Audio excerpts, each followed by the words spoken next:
ఒక్కొక్క రోజుని ఒక్కొక్క ఘడియగా కుదించవీలవక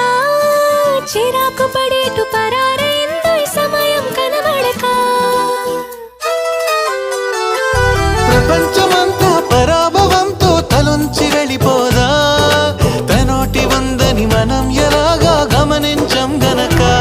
కలగంటున్న మెలకువలో ఉన్నాం కదా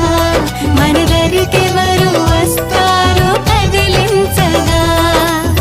ఉషస్సెలా ఉదయిస్తుందో నిషిదెలా ఎట్టుపోతుందో నిద్ర ఎప్పుడు నిద్రవుతుందో మొదలు ఎప్పుడు మొదలవుతుందో